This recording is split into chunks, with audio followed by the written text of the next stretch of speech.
Muchas gracias por la presentación, Luis. Muy buenas tardes a todos. Mi nombre es Sandy Prieto y en primer lugar quisiera agradecer cordialmente a todo el equipo de SGS Perú por haberme invitado a participar y presentar en este taller. Y en especial quisiera hacer este agradecimiento en nombre de todas las mujeres que nos desarrollamos profesionalmente en minería. La presentación que les vengo a mostrar el día de hoy está basada en un caso real de aplicación de Machine Learning en la estimación de parámetros cinéticos de flotación. Antes de introducirme de lleno en el tema, les contaré algunos detalles adicionales de mi trayectoria profesional y les dejo también aquí mis datos de contacto.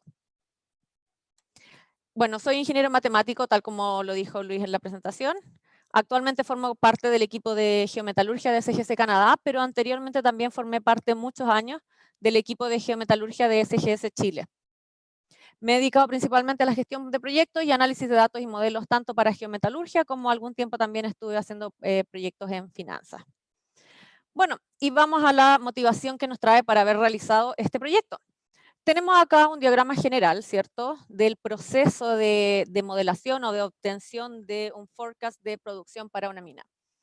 Entonces, tenemos acá la mina, ¿cierto? Realizamos un modelo de bloques 3D, se hacen muestras, ¿cierto? Se extraen muestras de sondaje y tal como Jan lo mencionó en la presentación del día miércoles, se hace una selección informada de muestras para el desarrollo de test metalúrgicos en estas muestras.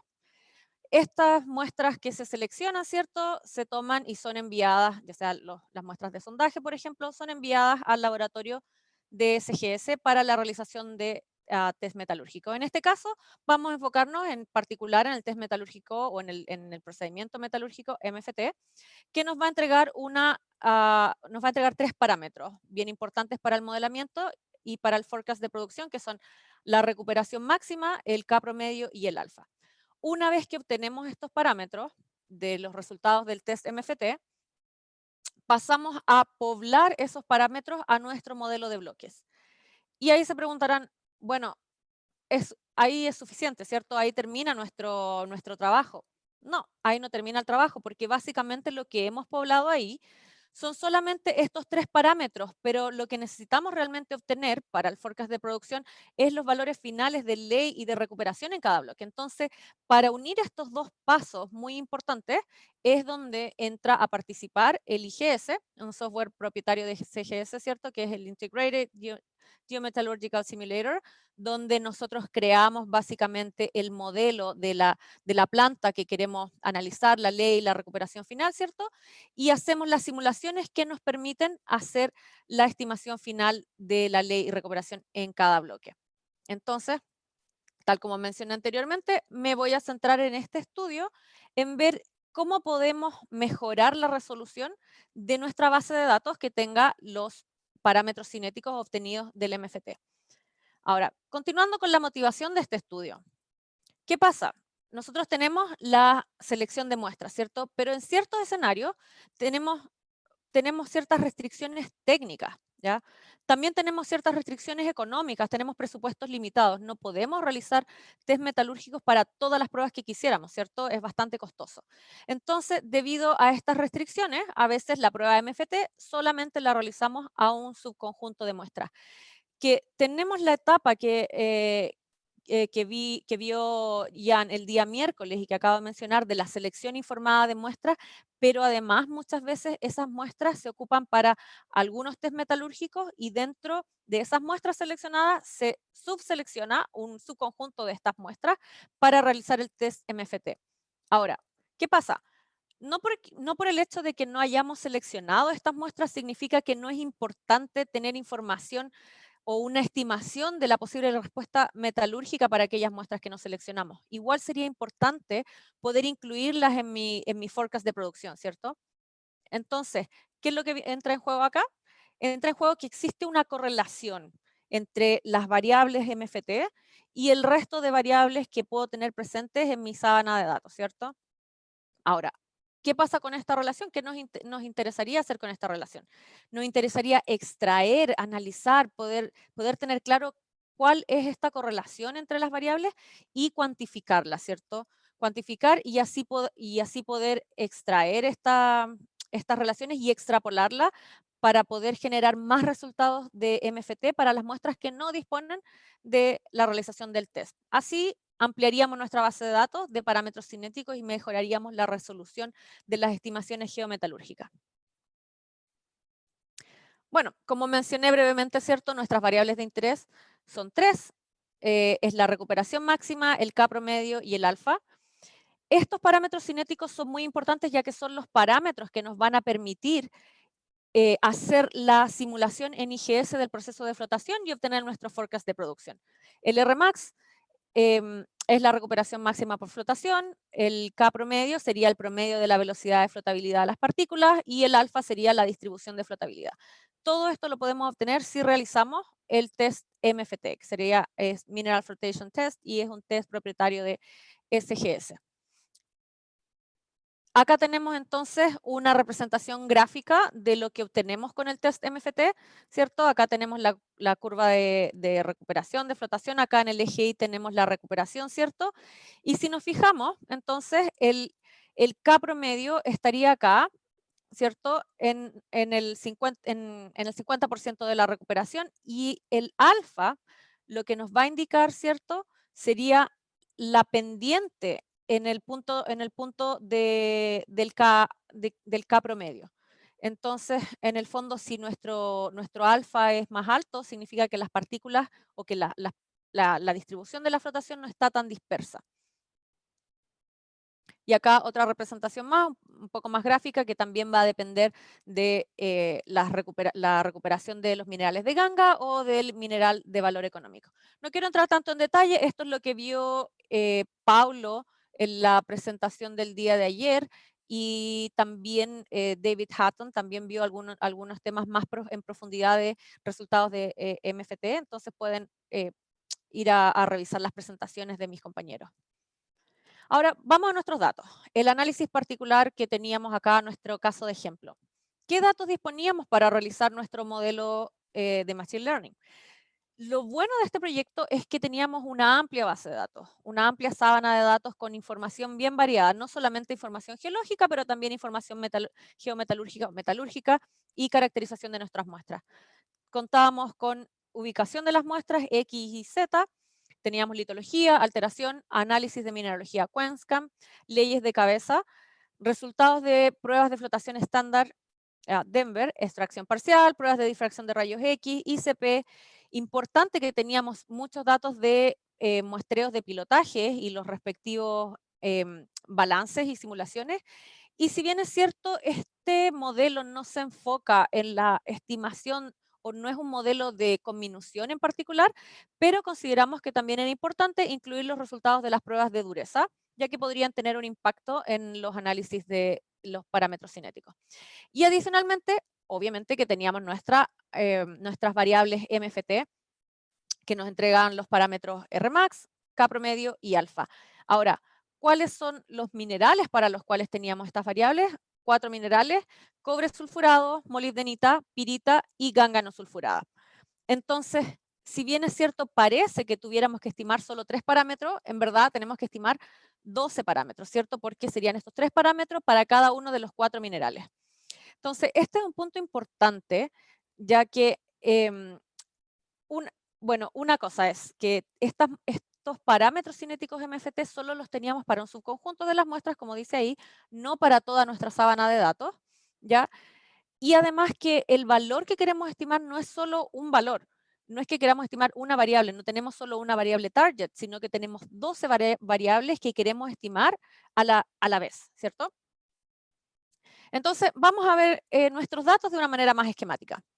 Tenemos acá los datos en una manera matricial, que puede ser una planilla de cálculo Excel, datos en CSV, ¿cierto? En alguna plataforma de base de datos, pero esto es lo que finalmente nosotros obtuvimos. Pusimos nuestros datos en un formato CSV, donde teníamos en las columnas todas nuestras variables medidas, las que mencioné anteriormente, y en las filas nuestras muestras, ¿ya? Ahora, todas las variables que teníamos presentes en este estudio, las variables disponibles, eran más de 500 variables para modelar. Entonces, claramente, por mucha experiencia y mucho ojo que tenga un geólogo o un metalurgista en tratar de encontrar relaciones particulares en estos datos, es muy difícil para el ojo humano poder identificar relaciones cuando tenemos este número de variables. Entonces, si bien es cierto, acá tenemos que trabajar de la mano con geólogos, metalurgistas, ¿cierto? Para poder analizar o ver si mi modelo me está entregando algo razonable, pero es una herramienta muy válida para poder procesar esta gran cantidad de información. Ahora, el tema que teníamos tantas variables disponibles presentó un desafío súper importante, porque no solo por la cantidad de las variables presentes, sino que además las posibles relaciones que hay, posibles correlaciones que hay entre las variables de entrada. ¿Ya? Ahora, el número de variables presentes, perdón, el número de muestras presentes, eran 300 muestras que tienen parámetros MFT y 700 muestras que no tienen parámetros MFT. Ahora, voy a explicar un poquito qué significan los valores que están aquí en las celdas de la matriz. Si se fijan, tengo ahí unos vistos buenos, lo que en realidad me está indicando que son variables o son datos que están presentes en la base de datos, y cuando tengo una X serían datos que no están presentes en la base de datos. Entonces, no sé si está el puntero. Ok, entonces estas variables de acá, para estas muestras, tienen una X acá porque en el fondo son las muestras que no tienen resultados MFT y que me gustaría estimar. Ahora, si se fijan también, hay un par de muestras que acá seleccioné y les puse un visto bueno o una X. ¿Qué significa esto? Significa que no necesariamente todas las variables estaban medidas para todas las muestras. O sea, hay algunas celdas que es posible que tengan la variable medida o que no tengan la variable medida. Y aquí también hay un tema de completitud, que tenemos muchos valores perdidos o valores faltantes en nuestra base de datos. ¿Ya? Entonces, todas esas son consideraciones que no son fáciles de llevar para un análisis como este. Lo que tenemos que tener claro es que estas muestras de acá, que no tienen resultados MFT, son los resultados que queremos estimar. Entonces, aquí es donde aparece la importancia del modelo de Machine Learning, ya que es una herramienta que nos permite estimar estos resultados faltantes. Tenemos que integrar, por supuesto, todas las fuentes de datos y así poder capturar esta verdad o estas relaciones subyacentes que hay entre las variables que no podemos ver a simple vista, ¿cierto? Entonces, antes de entrar de lleno al modelo, sí, hay algunos detalles adicionales y que son muy importantes también para el modelo que quiero mencionar ahora. Como por ejemplo, la aditividad, ¿cierto? Es un tema bastante conocido que nos puede generar problemas a la hora de realizar ciertos modelos geometalúrgicos. Sabemos que hay muchas variables metalúrgicas que son no aditivas. ¿Qué significa esto? Veamos dos ejemplos más o menos de manera general. Tenemos la ley que, bueno, si consideramos ciertos supuestos como la misma densidad, ¿cierto? Que las muestras son mezcladas en las mismas proporciones, etcétera, la ley podemos decir que es una variable aditiva. Esta suma no representa suma directa de 1 más 3, sino que lo que representa es que acá tengo un bloque que tiene un 1% de cobre y tengo otro bloque que tiene un 3% de cobre. Entonces, si yo uno esos bloques, si los mezclo en uno solo, ya los sumo como bloques y después calculo la ley del bloque resultante, me va a dar el promedio de las leyes de los dos bloques, ¿cierto? Ahora, quisiéramos que eso pasara para todas las variables, pero desafortunadamente no es así. Entonces, si tengo la recuperación, puse este caso porque quizás es más conocido para ustedes. Si quiero calcular o quiero obtener la recuperación de la unión de dos bloques, no puedo decir que eso va a ser necesariamente la unión del bloque 1 más el bloque 2 y calculo y obtengo la recuperación, ¿cierto? No es lo mismo que la recuperación del bloque 1 separado con la recuperación del bloque 2 y después obtener el promedio. Entonces, esto es un problema que hay que tenerlo muy presente, hay que saber cuáles son nuestras variables aditivas y cuáles podemos tener esta consideración en cuenta o no. Ahora, lo importante es que con este modelo pudimos abordar este problema. Hay que tener consideraciones también importantes, por ejemplo, que para el caso de la recuperación, si hacemos una ponderación por la ley, ¿cierto? También hay formas de cómo linealizar o cómo transformar en aditivas estas variables que no lo son. Ahora, ¿cuáles son estos pasos para hacer este modelo? Tenemos transformaciones, tenemos mi modelo de Machine Learning, tenemos data faltante, tenemos muchas cosas, ¿cierto? Entonces, voy a tratar de separar un poquito o demostrar cuáles serían los pasos para esta transformación y esta consideración de la aditividad. Entonces, lo primero que podemos hacer es que hay formas de transformar estas variables no aditivas en variables aditivas. Entonces, esto fue lo que hicimos.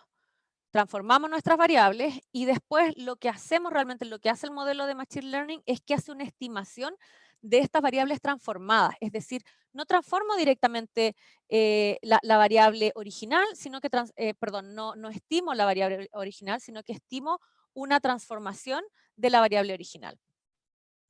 Ahora, una vez que estimo estas variables, las tomo y las voy a poblar en mi modelo de bloques. Una vez que tengo poblado mi modelo de bloques, ¿cierto? Lo que hago es que puedo hacer, lo bueno de esta transformación es que es ida y vuelta, por decirlo de una forma, ¿cierto? Son transformaciones bidireccionales, entonces puedo transformarlas y hacerlas aditivas y después las puedo transformar a los parámetros originales.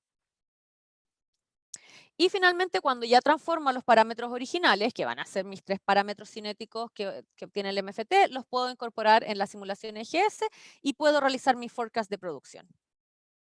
Entonces, en lo que se enfoca este modelo es en la estimación, esta estimación de las variables transformadas. Y aquí es donde va a entrar mi modelo de Machine Learning. Y ahí viene una pregunta, ¿cómo escoger este modelo? Bueno, lo que nos propusimos acá es que nuestro modelo, o no solo acá en este problema, sino que en general en un modelo de estimación, este modelo debe ser capaz de abordar o de tener varias consideraciones presentes.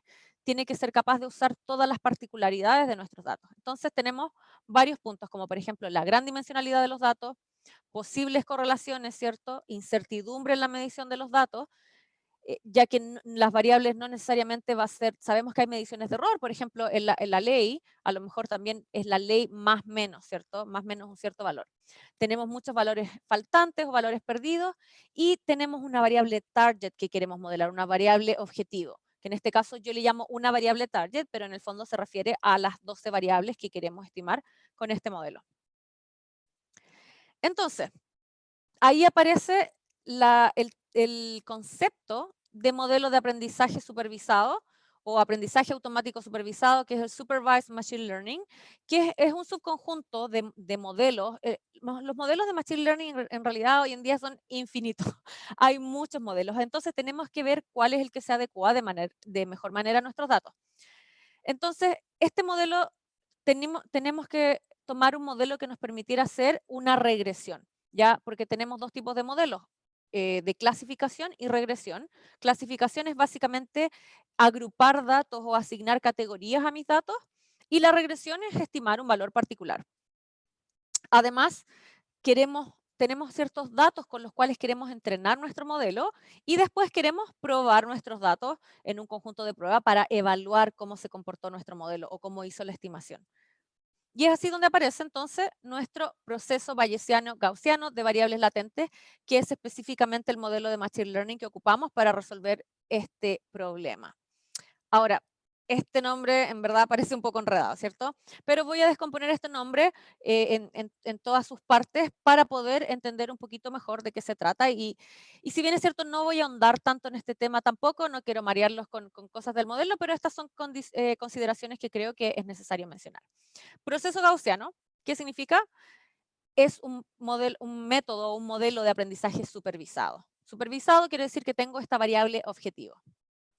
Luego, este método resuelve problemas de clasificación y regresión, o sea, me sirve también para mis datos porque resuelvo un problema de regresión en este caso. Ahora, esto es muy importante para mi modelo. Sabemos que los modelos geometalúrgicos tienen una cierta incertidumbre y este modelo no solo me predice el valor en el punto en particular que quiero hacer la estimación, pero sino además me predice o me entrega una medida de incertidumbre de la predicción. Entonces, me entrega la exactitud, porque es un modelo supervisado, entonces puedo ver una medida de qué tan exacto es mi modelo y además puedo tener una medida de la precisión o qué tan consistente es el valor o qué tan disperso es mi estimación. Y eso es bastante bueno, porque a lo mejor entregamos un resultado, no sé, de recuperación máxima que va a ser 80, pero a lo mejor no es 80, es 80 más menos 2 o más menos 3, ¿cierto? Tenemos ahí ciertos valores que podemos jugar un poco con ellos. Ahora, para los geólogos quizás, o algunas personas, quizás es más familiar el tema del kriging, y quiero contarles que en verdad este proceso gaussiano no es nada más ni nada menos que un caso particular del proceso gaussiano que está restringido a 2 o 3 dimensiones. Bayesiano. ¿Qué significa que mi modelo sea bayesiano? Lo único que hace la inclusión de la parte bayesiana es que evita que mi modelo se sobreajuste, ya que toma en cuenta además la información a priori, o sea, no hace muchas asunciones, sino que toma en cuenta toda esta información de la cual dispongo y la incluye en el modelo. Y variable latente, bueno, vimos que tenemos una gran cantidad de variables a estimar y lo que hace el tema de variable latente es una transformación de reducción de la dimensionalidad de los datos. Ahora, esto no significa que yo parto con 500 variables y solo me quedo con 10. No, no es esto lo que hace el modelo. Esto significa que toma las variables, las 500 o las variables que sean, y hace una transformación, hace ciertas transformaciones entre todas esas variables y me genera grupos de variables que me reducen la dimensión, pero me tratan de mantener la variabilidad de los datos. Un caso particular de esto y que a lo mejor les suena más familiar es el caso de ACPE o PCA, de análisis de componentes principales. Es un caso particular de los modelos de variables latentes. Entonces, volvamos un poquito a nuestro modelo ahora. Ya sabemos qué es lo que hace nuestro modelo de manera general y ahora voy a ver cómo lo aplicamos a nuestros datos. Tenemos acá nuestra matriz y tenemos acá los datos que tienen MFT, y las muestras que tienen valores de MFT, parámetros cinéticos, y acá tenemos las muestras que no tienen parámetros cinéticos eh, de MFT. Entonces, en este caso, para el ajuste del modelo, lo que vamos a hacer, vamos a eliminar todas estas muestras que no tienen resultados MFT. Eso va a ser nuestro último paso porque como estas muestras no tienen resultados, la verdad no vamos a poder saber, no tenemos contra qué compararlos. Entonces, todo nuestro entrenamiento y nuestra predicción de modelo se va a basar en las muestras que sí tienen resultados MFT. Entonces, eliminamos esas muestras, nos olvidamos por un ratito de estas muestras que no tenían parámetros cinéticos. Y como dije, todo el entrenamiento y la validación del modelo la vamos a realizar solo con estas muestras. Ahora, ¿cómo lo haremos para entrenar el modelo y para testear lo que es esto, entrenamiento, testing, ¿cierto? Entonces, hay una técnica que nos va a solucionar esto. Ahora, lo que vamos a hacer para ello es que vamos a entrenar nuestro modelo con un 80% de los datos y lo vamos a probar en un 20%. ¿Qué quiere decir esto? Que dentro de estas muestras vamos a seleccionar 80% de ellas para entrenar el modelo, para que el modelo aprenda cuáles son las relaciones entre las variables, para que haga la dimensión de dimensionalidad y todo lo que tenga que hacer, y después vamos a dejar un 20% fuera y vamos a hacer como que no tenemos los resultados de MFT, pero sí los tenemos, ¿cierto? Entonces vamos a aplicar este modelo a estas muestras y de ahí al final, como tenemos estos resultados de MFT, los vamos a comprobar y vamos a ver qué tan bueno es mi estimación. Pero hay una pregunta acá. ¿Cómo voy a seleccionar este 80% y cómo voy a seleccionar este 20% de los datos?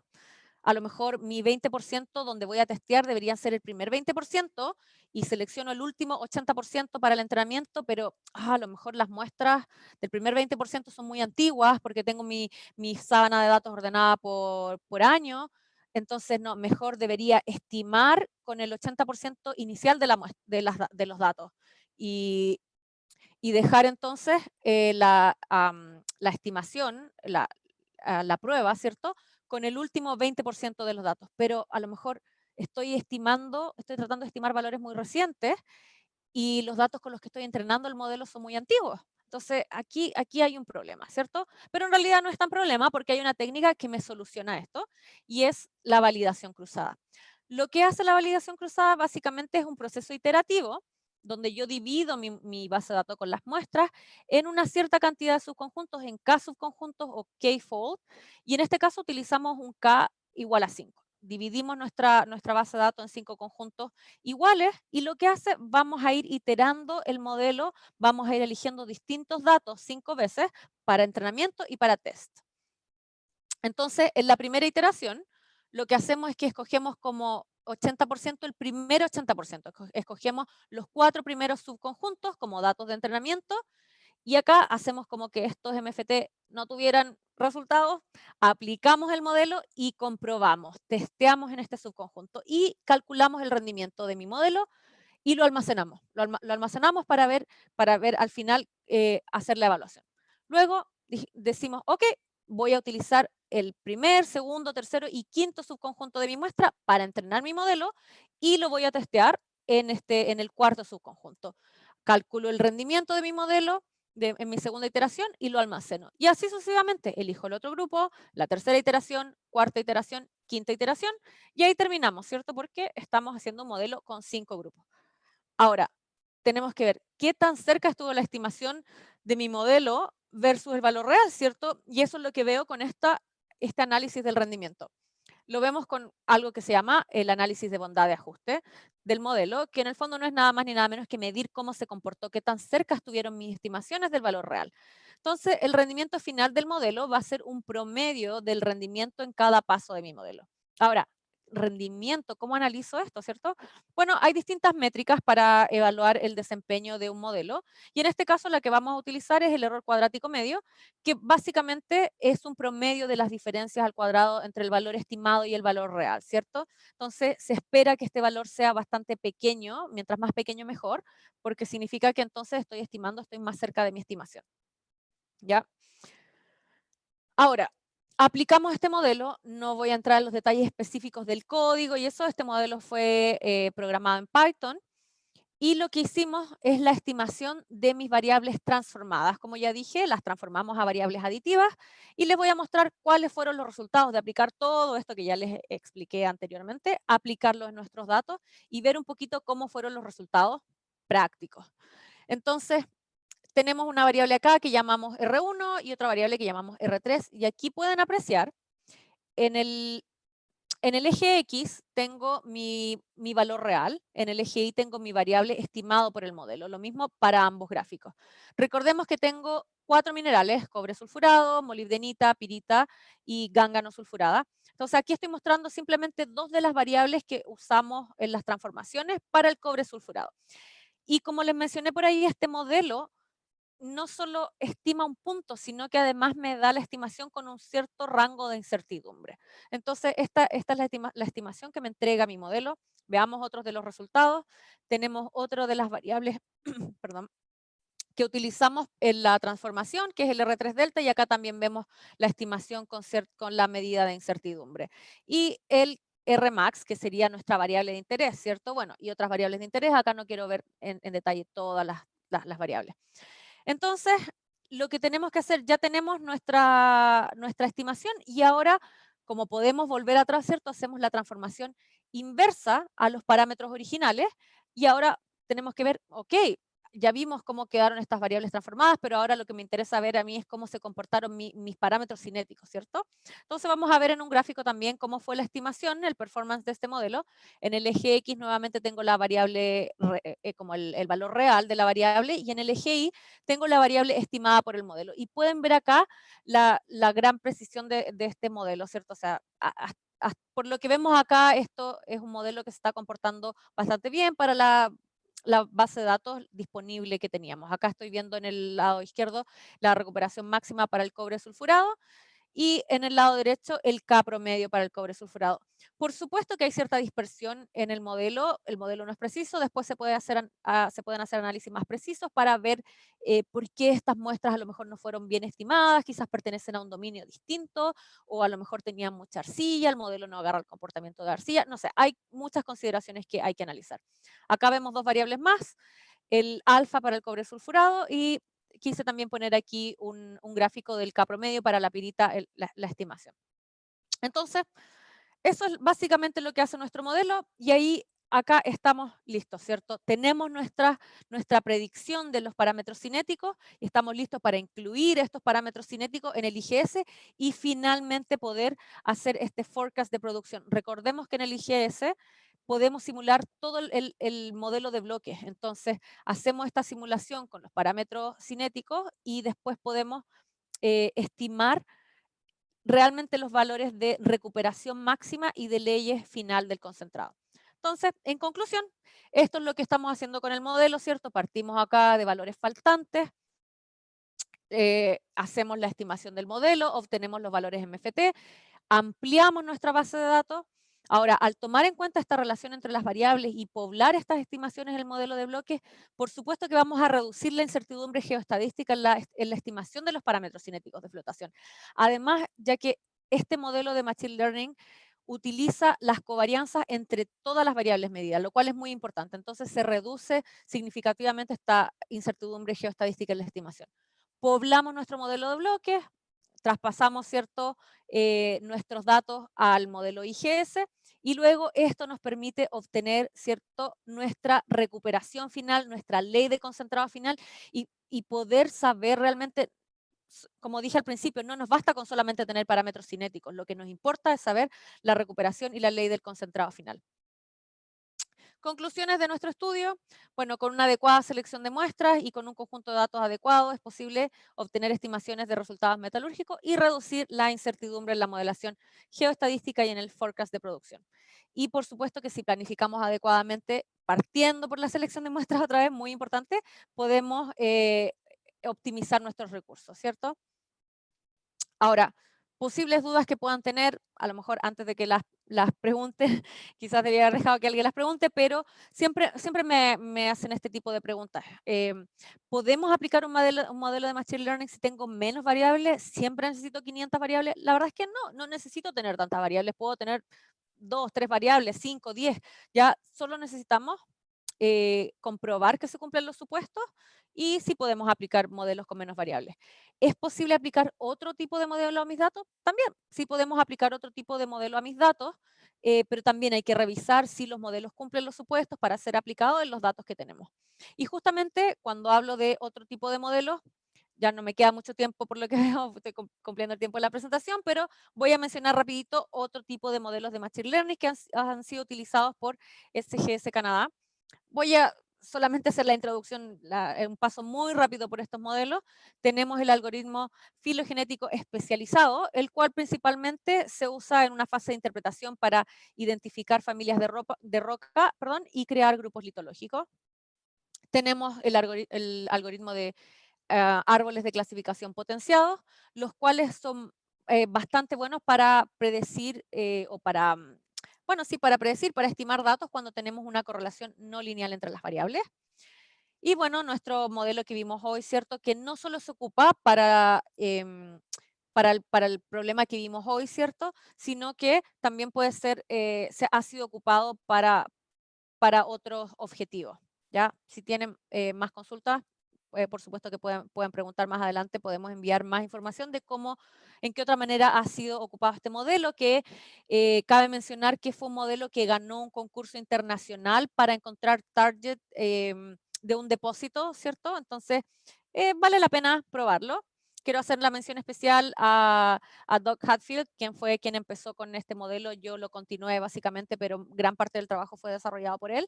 Y Marc-Antoine Laporte, que en el fondo él también trabaja con Machine Learning, trabajó en conjunto con Doug Hatfield. Y él me aportó también con estos proyectos adicionales con los que está trabajando SGS, el área de geometalurgia en los últimos años, ¿cierto? El concepto que quiero entregar acá, cuando hice las preguntas de si podemos aplicar otros modelos o si puedo aplicarlo con menos datos, el concepto para mí es atreverse, es salir un poco de la zona de confort. Los modelos de Machine Learning están creciendo día a día. Hay cientos de modelos de Machine Learning disponibles, pero estos modelos han sido desarrollados a veces en otras industrias. Nunca vamos a saber si estos modelos los podemos aplicar en nuestros datos si no nos atrevemos a probar algo nuevo. Y a lo mejor si probamos, puede que tengamos una respuesta de que nuestro modelo no sirve o que tenemos muy pocos datos, necesitamos hacer otras pruebas. Incluso cuando nuestra respuesta es que nuestro modelo no sirve, también eso es una respuesta porque nos puede abrir la mente a otras posibilidades. Entonces acá el concepto es atreverse. No puedo decir a priori si un modelo va a funcionar o no, pero si no probamos, ¿cierto? No lo vamos a saber y hay que hacer uso, aprovecharnos de toda esta tecnología que está creciendo día a día. Bueno, y esa fue mi presentación. Espero que les haya gustado. Muchas gracias a todos los que están presentes en la presentación.